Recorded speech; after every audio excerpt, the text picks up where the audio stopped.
we shoot in Hollywood, as you know, having been here, I ask people a lot, if you were going to write a script for the rest of your life, what would you want it to be? You know what you're living, you know what you're suffering, but if you were just king or queen of the forest and you could write the script for the rest of your life, what would it be? And it is very sad to see that they have a really difficult time envisioning being the star in their own life. Who's going to star in your life if it's not you? And they really have a hard time putting together a vision where they're the star in their own life. Because nobody has ever asked them that. Nobody has ever said, you are the protagonist of your own life. How would you like this story to go? Most people have never thought about their own lives that way. They don't realize how much agency they actually have. And I think that's one of the most empowering things about asking yourself these questions. In my TED Talk, I get up on the stage and I say, we're all going to die. That's something that I say to people. And I find that it really motivates people to know that life has a 100% mortality rate. It's not for other people. Every single one of us is going to die. What do you want to do with your time here? And I think when people are really aware of that, not in a morbid way, but in a way that feels like I need to live with intentionality. When I wake up every day, am I living with intention? Am I living the kind of life that aligns with my values, that aligns with the kind of life I want to have? And if I'm not, what can I do differently? And what's keeping me from doing that? I have this big ruler that's like 30 feet long and a foot wide that I roll out on stage sometimes, and it goes from 0 to 83 because that's kind of the life expectancy. I oftentimes will get somebody up to go stand on their age and say, okay, look over your shoulder, see how much is behind you. And if they're like 65 years old, they look over their shoulder and the 65 years behind them, now look ahead, and there's like this much ahead of them, like 2 feet ahead of them and 20 feet behind them. They're like, oh my God, you need to be who you are on purpose. You've got this much time left. How do you want to spend it? And it's astounding to me how that visual representation wakes people up sometimes when they go, oh my God. I mean, I've been a pilot since I was 16. I say one of the things that pilots have no use for is runway behind them.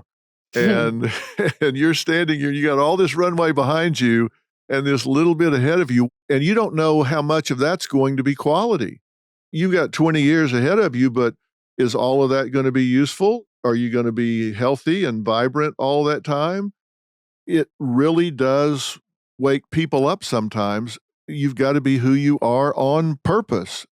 I love that you talk to people about that and challenge them to write this up, figure out how they want to be in a new narrative and do what they want to do. And it's not about abandoning their lives. You don't have to leave everything. You just change the way you are. You're not going to drop your kids off at the mall and say, I want a new life, and just leave them there.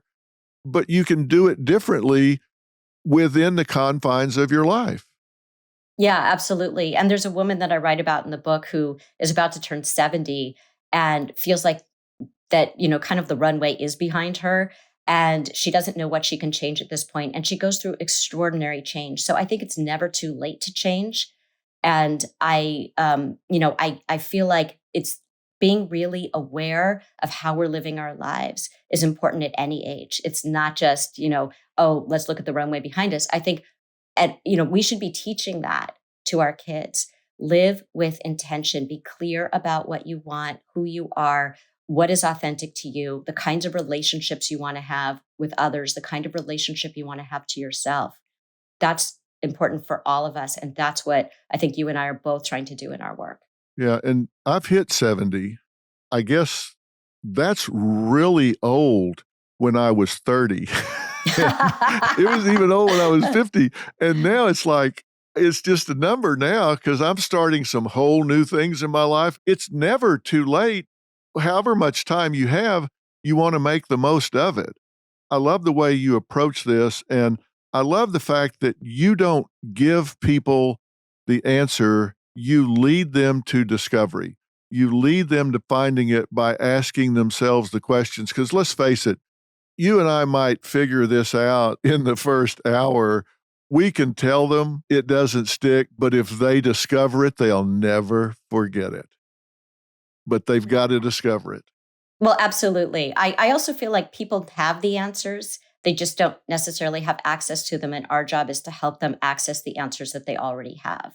We're seeing spikes in depression, anxiety, loneliness with our kids. We're seeing adults that are intimidated by what they used to take for granted in terms of social interaction and the competition of career. I think people thought when the quarantine was lifted, it was going to be like that scene from Greece when it was the last day of school and those doors flew open and they all ran out into the carnival and everybody was dancing and singing like, oh, it's over, we're free. And it hasn't been that way at all. A lot of people are feeling trepidation and resisting a little bit, having fear, getting back into things that once was like falling off a log. What do you think people need to say to themselves as they transition back into a fully functioning world? Well, I think that people have to realize that we've all been through a big change and everybody has reacted differently and everybody's had different circumstances. And I think we need to allow for that. I think that, we've talked about this collective trauma, but it's been different for different people. And so, and people are going to have different feelings about what it means to transition to something that feels more normal, but isn't quite normal because COVID is still here. So I think it's really important just to allow for people to have their experiences, not judge people for what they're experiencing, not fight with them about, they need to feel a certain way because you feel a certain way. And just, I think if the pandemic taught us anything, it's about we need to have more compassion for one another. I'm glad to hear you say that. Be patient. You'll get back to your stride. We'll find our way back. You haven't regressed to the point of no return. Just be patient with yourself. You'll get your legs back under you. We haven't passed the point of no return. I'm the incurable optimist, and I think that we will come back strong and we'll find our way back. So I agree. You say compassion, and I add patience. And I think if we had those two things, we'll get back where we need to be quickly and recognize that we're being role models for our children. Sometimes they may roll their eyes and not seem to listen, but they are always watching. So if we're careful about what we model for them, we'll be doing them a big favor. Yeah, I always say too that, when I'm on stage and I'll say to people, who is the person that you talk to most in the course of your life? I'll say show of hands, is it your partner? Is it your child? Is it your best friend? Is it your sister? Whatever. I get lots of hands for those. But the person that we talk to most in the course of our lives is ourselves. And what we say to ourselves isn't always kind or true or useful. And so as we come out of this, I think we need to be especially aware of being kind to ourselves. Is it kind? Is it true? Is it useful? And if it's not, change the radio station. Find another way of talking to yourself. Because I think that the ways that we talk to ourselves and the voice in our head that is playing all the time has a huge impact on the quality of our lives in the day to day.